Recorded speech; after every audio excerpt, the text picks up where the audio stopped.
Classification of cost, इससे इस topic से भी एमसीक्यूज बहुत सारे बनते हैं क्योंकि क्लासिफिकेशन ऑफ कॉस्ट में कई तरह के कॉस्ट हैं, फर्दर उसकी बहुत सारे सब हेडिंग्स हैं जिन पे क्वेश्चंस पूछता है।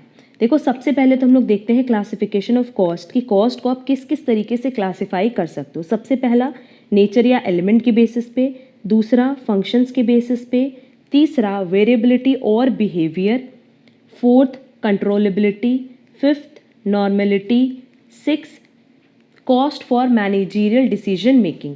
इस टॉपिक से देखोगे ना तो बहुत सारे क्वेश्चंस डेफिनेशन फॉर्म में एमसीक्यूज में पूछते हैं। एक एक करके डिस्कस करते हैं कि सबसे पहला बोल रहा है कि नेचर और एलिमेंट के बेसिस पे क्या क्या बाइफर्केशन है। एलिमेंट्स ऑफ कॉस्ट में 3 चीज़ें आती हैं, material plus labour plus other expenses. Material में अगेन 2 आता है, direct material, indirect material. Labour में भी 2 चीज़ें हैं, direct and indirect. And other expenses में भी डायरेक्ट इनडायरेक्ट। अब अगर हम लोग ओवरहेड्स की बात करें तो ओवरहेड्स में इनडायरेक्ट मटेरियल कॉस्ट आएगा, इनडायरेक्ट लेबर कॉस्ट आएगा एंड इनडायरेक्ट एक्सपेंसेस आएगा। अब यहाँ देखो हमने बताया था कि अगर हम लोग इनडायरेक्ट एक्सपेंसेस की बात करें तो इसमें 3 चीज़ें आती हैं, production overhead, administration overhead, selling and distribution overhead.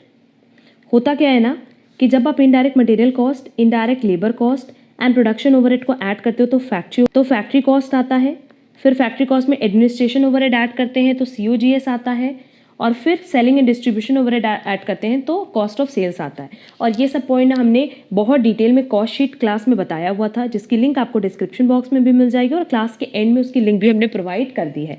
तो वहाँ हमने सब कुछ, सारे पॉइंट्स, ये जितने भी एलिमेंट ऑफ कॉस्ट है ना, सब पे डिटेल डिस्कशन किया है।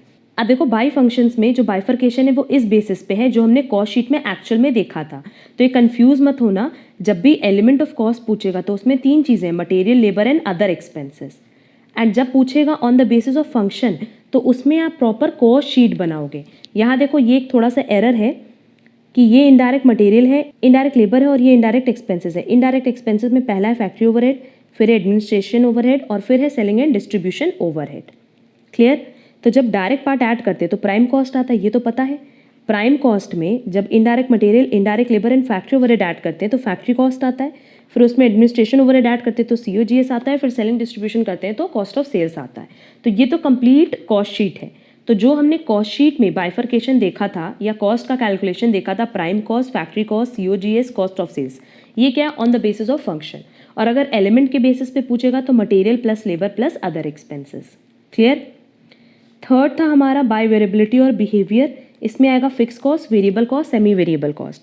फिक्स कॉस्ट मतलब मान लो जैसे मेरी अपनी कोचिंग सेंटर है, उसमें हम जो रेंट पे कर रहे हैं, चाहे 1 स्टूडेंट आए चाहे 1000 स्टूडेंट्स आए, बट क्या मेरा रेंट चेंज होगा? नहीं। अगर ये 10,000 पर मंथ है तो ये फिक्स रहेगा, ये क्या है? Fix cost.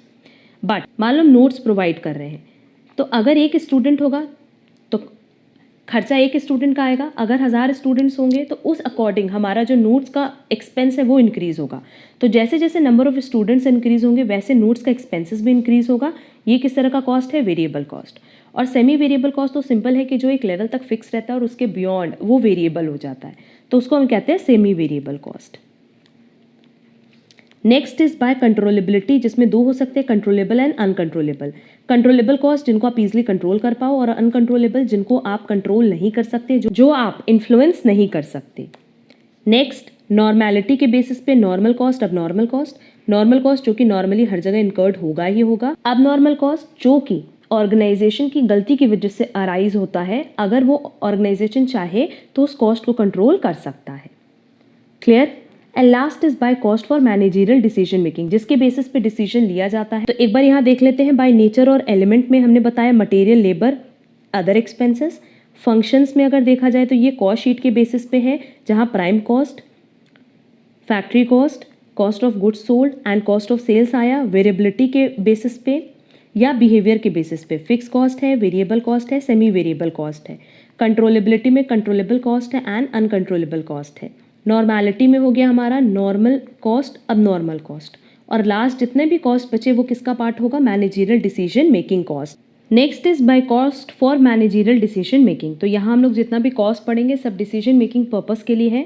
First is pre determined cost, तो सिंपली एक ऐसी कॉस्ट जिसको हम एडवांस में ही कैलकुलेट कर लेते हैं कि एक पर्टिकुलर प्रोजेक्ट को बनाने में एक पर्टिकुलर प्रोडक्ट को बनाने में या ऑपरेशन स्टार्ट करने में हमें कितना खर्चा लमसम आएगा।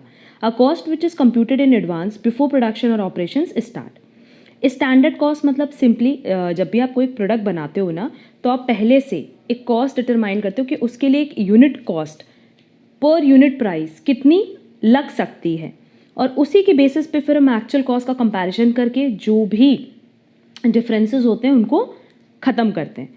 लिखा है standard cost, a pre determined cost which is calculated from managements expected standard of efficient operation and the relevant necessary expenditure. Then marginal cost, the amount at any given volume of output by which aggregate costs are changed if the volume of output is increased or decreased by 1 unit. अगर marginal की बात करें तो marginal हमेशा किसको show करता है? Additional को, कि एक एडिशनल यूनिट बनाने में हमारा कितना खर्चा बढ़ेगा या कितना खर्चा घटेगा, उसको हम कहते हैं marginal cost. Next is estimated cost, the expected cost of manufacture or acquisition, often in terms of a unit of product computed on the basis of information available in advance of actual production or purchase. इसमें क्या लिखा है कि estimated cost मतलब expected, एक expected cost होती है कि यूनिट की प्रोडक्ट को बनाने में या खरीदने में कितना खर्चा हमारा आने वाला है, और ये बेसिकली आप किसके बेसिस पे कैलकुलेट करते हो? उस इंफॉर्मेशन के बेसिस पे जो कि हमारे पास ऑलरेडी अवेलेबल होती है। तो एस्टिमेटेड कॉस्ट मतलब हम लोग एस्टिमेट करते हैं, एक लमसम अमाउंट का कैलकुलेशन करते हैं कि इतनी एक्सपेक्टेड कॉस्ट आएगी अगर हम उसको बनाएं या खरीदें। Then differential cost, it represents the change that is increase और decrease in total cost due to change in activity level, technology, process और मेथड ऑफ प्रोडक्शन एक्सेट्रा। कभी भी कोई एक्टिविटी लेवल चेंज हो, जैसे मतलब 5000 पहले प्रोडक्शन हो रहा था, अब 10,000 का प्रोडक्शन हो रहा हो, या टेक्नोलॉजी में चेंज हो रहा है, प्रोसेस में चेंज हो रहा है, मेथड ऑफ प्रोडक्शन में चेंज हो रहा है, तो उस चेंज की वजह से जो भी इंक्रीज या डिक्रीज होगा टोटल कॉस्ट में, अब यहाँ वेरिएबल कॉस्ट भी ले रहे हैं as well as fix cost भी ले रहे हैं, तो जो भी चेंज हो रहा है वेरिएबल कॉस्ट और फिक्स कॉस्ट में, उसको हम कहते हैं differential cost. Next, imputed cost, these cost are notional cost which do not involve any cash outlay. इसमें किसी भी तरह का कोई कैश आउटले इंक्लूड नहीं होता। और देखो यही क्वेश्चन बहुत बार एमसीक्यूज में पूछ चुका है कि इम्प्यूटेड कॉस्ट क्या होता है। तो इम्प्यूटेड कॉस्ट एक नोशनल कॉस्ट होता है जिसको हम लोग इम्प्लाइड कॉस्ट भी कहते हैं। Capitalised cost, these are costs which are initially recorded as assets and subsequently treated as expenses. तो कैपिटलाइज कॉस्ट को कैपिटलाइज करना मतलब पहले तो असेट की तरह ट्रीट कर लिया और बाद में उसको खर्चे की तरह ट्रीट करेंगे। Then product cost, these are the cost which are associated with the purchase and sale of goods. तो ये सिंपल है। Opportunity cost, next best alternative available, ये भी पता है। Then out of pocket cost, it is that portion of total cost which involves cash outflow. ये total cost का वो पोर्शन है जो कि कैश आउटफ्लो इन्वॉल्व करता है, मतलब खुद की पॉकेट से जो खर्चा हो रहा है उसको हम कहते हैं out of pocket cost. Shutdown cost मतलब सिंपली क्या होता है कि वो कॉस्ट जो जैसे कई बार क्या होता है कि थोड़े टाइम के लिए हम अपना बिजनेस बंद करते हैं, ठीक है, प्लांट को शट डाउन करते हैं, बट स्टिल कुछ ऐसा कॉस्ट होता है जो कि आपका चलता रहता है, भले आप उसको अपने बिजनेस को टेम्परली शट डाउन क्यों ना कर दो, जैसे रेंट, रेट, डेप्रिसिएशन। तो ऐसे कॉस्ट को हम कहते हैं shut down cost. Sunk cost मतलब जो हमने पास में ऑलरेडी इनकर्ड किया और अब उसका डिसीजन मेकिंग प्रोसेस में कोई रोल नहीं होता। Historical cost incurred in the past are known as sunk cost, they play no role in the decision making in the current period. Then absolute cost, these cost refer to the cost of any product, process और unit in its totality.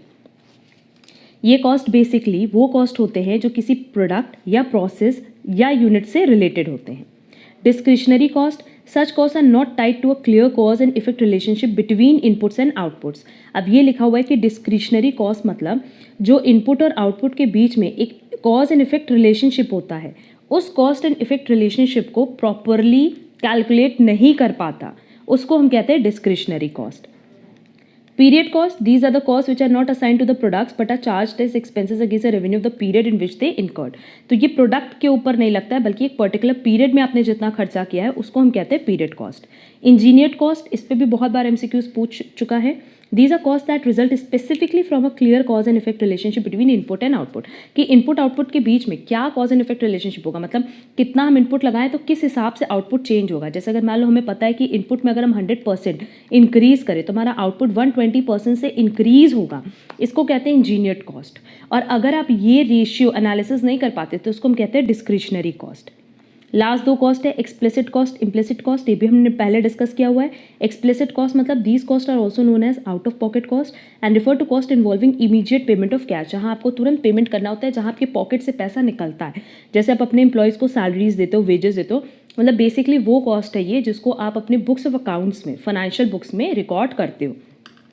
But implicit cost को हम record नहीं करते, इसमें किसी भी तरह का कोई कैश पेमेंट नहीं होता। जैसे हमने बताया था कि इफ इन केस मान लो मेरा अपना कोचिंग सेंटर है, अगर हम वहाँ टीचिंग करें तो नो डाउट हमें कोई सैलरी नहीं मिलेगी, बट हम किसी और कोचिंग सेंटर में टीचिंग करें तो हमें सैलरी मिलेगी।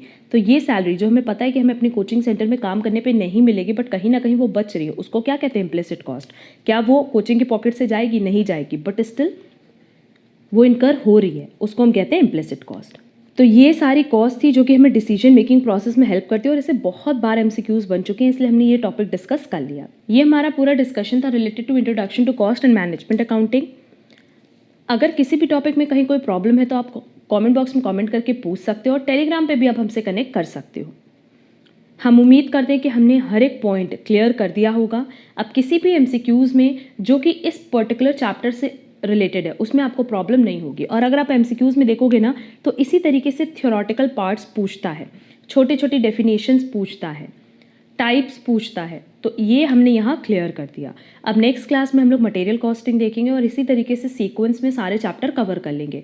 जैसे हमारा पूरा का पूरा चैप्टर्स कवर हो जाएगा रिलेटेड टू सीएम में, उसके बाद हम उसके बहुत सारे एमसीक्यूज भी आप लोगों से डिस्कस करेंगे। अगर आपको आज की क्लास यूजफुल लगी है तो वीडियो को लाइक ज़रूर कर देना और अगर आप हमारे चैनल पर नए हो तो चैनल सब्सक्राइब ज़रूर कर देना सो दैट आगे की क्लासेस की नोटिफिकेशन आपको टाइमली मिल पाए। अब हम लोग मिलेंगे हमारी नेक्स्ट क्लास में जहां हम लोग कुछ और इंपॉर्टेंट टॉपिक पर डिस्कशन करेंगे related to cost and management accounting. आज के लिए बस इतना। Thank you so much.